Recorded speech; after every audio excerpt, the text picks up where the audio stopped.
Pedantne kord Grümmeri gümnaasiumis. Alustame vanemate klasside päeva lõpust. Kell 10 öörahu. Korrapidaja märguande peale.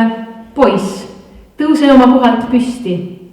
Põimi käed, seisa 1 minut langetatud päi ja palveta. Koori päevariided maha. Pane lauale korralikult. Halat selga. Saapad jalast, pingi alla, tuhvlid jalga, 3 korrust treppe mööda üles. Kogu klass, marss teise maja tiiba, läbi kütmata vahekoridoride. Marss hämarasse magalasse, igaüks seina äärde oma kapi ette.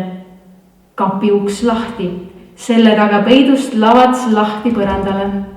Nii, uks kinni. Iga poiss kui eraldatud laevakajutis. Jutt rangelt keelatud.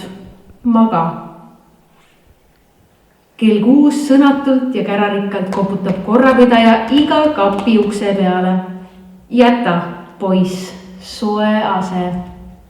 Halat selga, jooksuga klassi, 3 korrust treppe mööda alla. Läbi kütmata vahekoridoride. Ärka gümnasist. Sea ihu ja vaim koolipäevaks valmis. Kas jood piima või teed, kuidas kokku lepitud. Kell 8 vali kellahelin kutsub suurde saali hommikusele palvusele. Seejärel 3 õppetundi.